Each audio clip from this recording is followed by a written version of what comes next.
Welcome back everyone! If you missed the first 25 days or maybe just need a refresher after your summer break, you should definitely watch part 1 to catch up. But for now, let's dive into the next chapter of my hardcore challenge.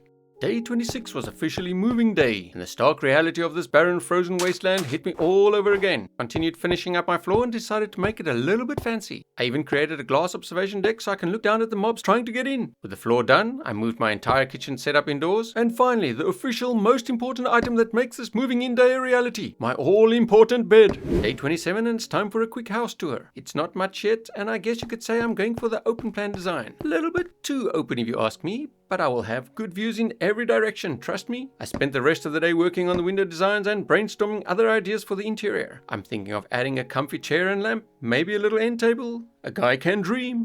Day 28 and it was time for a resource run. I desperately needed more wood for the house, so I started pillaging all the shipwrecks I found so far. Hey, it's free wood, right? With a fresh supply of planks, I continued building those windows late into the night. It's not ideal having all my storage chests outside my house in a pile, so I slowly started the monumental task of moving everything indoors. Day 29 and item storage was the topic of the day. I finally settled on a good location inside the house. The hours I must have lost in my life arranging items in chests in Minecraft must be staggering. Well done, Mojang. I finally got around to labeling the chests too. Oh, and this house design works surprisingly well at fighting off Endermen. No idea why so many decided to spawn last night, but my house being 2 blocks off the ground was the perfect defense. Day 30, and my goal is to make this house look like a research facility or some sort of Arctic outpost. Feeling a bit brave, I decided to take on those raiders. I took down the crew, but purposely left the captain so he could run and report back to his base. Do not mess with this guy. When night fell, I just had to go kill some more mobs and managed to snag myself another zombie villager. For the rest of the night, I started working on my roof. Finally! This open plan living was just too open for me. Most of day 31 was spent working on my roof. I want a waterproof house and I want it soon. When night fell, I realized I haven't given my crops any love in ages. So I spent some time tending to them, and I even extended my wheat farm. Wheat is a great resource for villager trading, and I'm banking on that for the future.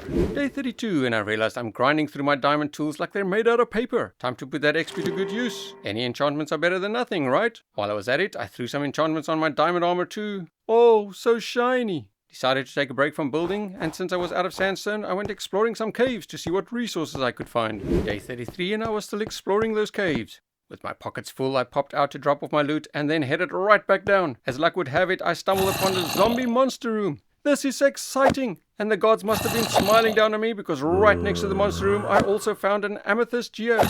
Finally I'll be able to craft a spyglass. The loot from the monster room was fantastic too. Name tags, more buckets and bones. What a haul! Day 34 and it was time to attend to my crops again. If I don't harvest them, my food supply will dwindle. After spending ages farming, another big brain idea popped into my head. I have diamond tools now, so I can get obsidian with ease. And what does that mean?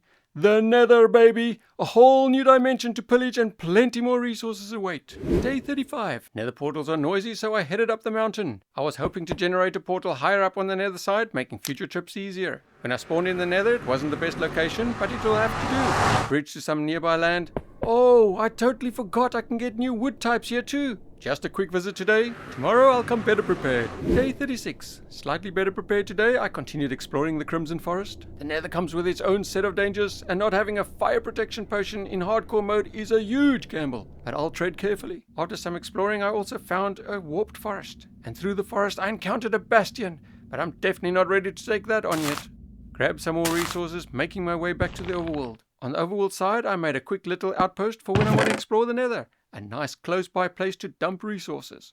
Day 37 and the Nether was calling me again. To stand a chance of getting fire resistance potions or more leather, I tried my hand at bartering with the Piglins. Then I spotted a chicken jockey. I got super excited because this could be my only chance of getting chickens in this world. I spent a good few minutes trying to snag him in a boat so he wouldn't despawn. Persistence paid off. This buys me more time to come up with a better plan to remove the baby zombie and get the chicken to the overworld. In the meantime, I continued mining gold for bartering and collecting mushrooms for food. From the bartering, I got lots of ender pearls, leather and quartz. Unfortunately, no fire potions. Maybe next time. But I still came out with tons of useful new resources. It was another good day in the barren world. I know I shouldn't, as I'm literally playing with fire, but the Nether was calling me. I headed right back in. Exploring further, I discovered a soul sand valley. That should be useful for bones to grow my crops faster. I was so engrossed in exploring I didn't even realize I spent 2 whole days in the Nether. Day 40, and disregarding better judgment, that Bastion was calling my name. I knew there could be excellent loot to be found. Could this be the end of my hardcore challenge? After a while, my palms were sweaty and my nerves were shot, so I decided to call it a day. Gloating over all the loot I'd found, I let my guard down. A creeper snuck up. That was too close for comfort. Time to go home and chill. And what better way to do that than to play some new tunes and dance the night away.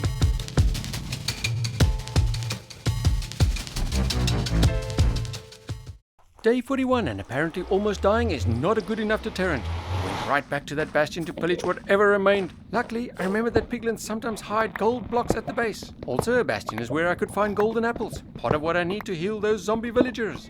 That thought paid off. I raided all the chests and managed to get 16 blocks of gold, 2 golden apples, 22 raw pork, and some nether wart for good measure. Healing those villagers might just be a possibility now. Back at the base, I put all that leather I found to good use and crafted more bookshelves to improve my enchanting table. Day 43 started with some relaxation tending to my farms. Then it was time to put all that gold from yesterday to good use. All 2.5 stacks of gold ingots. It's bartering day! And finally I managed to get 3 potions of fire resistance. That's literally a lifesaver in the nether, plus so many other useful items. Day 44 was a relaxing day. I spent most of my time moving my loot from the portal outpost back to my base. Then I did some more enchanting, and finally I did a bit of prep work for exploring the nether even further tomorrow. If I want to do any brewing, I need to find some blazes. Pockets almost empty and fire potions in hand. Let's do this. I need 2 blaze rods as the last ingredients to be able to heal up those villagers. Time to explore in a different direction. What's the worst that could happen?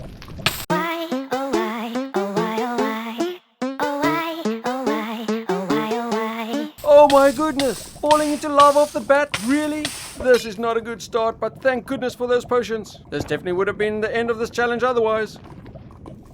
I eventually found another fortress, and there it is, a blaze. What I've been looking for. A quick in and out. All I'm looking for is 2 blaze rods. Oh hell! Things turned bad really fast.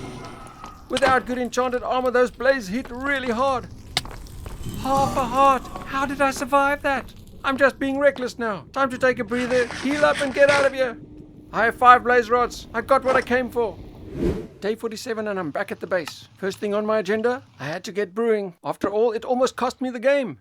What will I brew first, you ask? Splash potions of weakness, of course. I want to heal those zombie villagers. Being able to trade with them will be a game changer. Yes, it worked. I have 2 healed up villagers now. Now we're getting somewhere. Next up, protect them from the mobs and give them a profession. I spent the rest of the night trading with my new farmer friend. Pumpkin pie, biscuits, cake, and golden carrots. It's like I'm royalty or something. Oh, my first pumpkin pie in this world. So good. To make extra sure no hostile mobs can get to my villagers, I added a double gate. Today was an amazing day. Day 48 started with the usual harvesting of crops. And then it was time to exploit my villagers, for emeralds. The second villager was stubborn and refused to take the Fletcher profession. I tried everything and he wouldn't budge. In my frustration, I decided to kill some time at night and continue building my roof. That gave me time to think, and that's when it hit me. If that villager does want to trade, I'll make him breed for the rest of his natural life. So I started constructing a villager breeder. Day 49 and I was still constructing that village breeder. Because I was outside, there were loads of mobs. So I didn't let the opportunity go by and did a quick mob dropping dash. I haven't done those in a while. Simple village breeder design works very well. You create a farm with 2 villagers and 3 beds, and they feed each other and make babies. The babies fall down a chute, triggering more breeding. No, this is not exploitation. It's a game after all. Things were going well, and then it got even better. I finally had my first wandering trader spawn in. Time to see if he could sell me something that doesn't naturally spawn in this frozen world. Slime balls were very welcome. The other items, not so much. But I bought everything I could just in case. Oh, and his llamas are definitely mine. Unfortunately, a hostile mob managed to kill one of them during the night. Oh well, so we learn. Day 50 and I finally completed my village breeder. Time to let the villagers into their new prison. Forever home. It took a bit of convincing, but I managed to persuade them in the end. The choices were simple. Death or farming. They chose wisely. And that's going to wrap it up for part 2. These last 25 days have been very eventful. Yes, I almost died twice. At one time in the Nether fortress was a little bit too close for comfort. We did, however, accomplish so much. Job well done, but the challenge is far from over. If you enjoyed watching my struggles and triumphs, please go ahead and hit that like button. It really helps out the channel. And if you don't want to miss what happens in part 3 and my continued villager exploitation, then make sure to subscribe and turn on those notifications. Thanks for watching, everyone.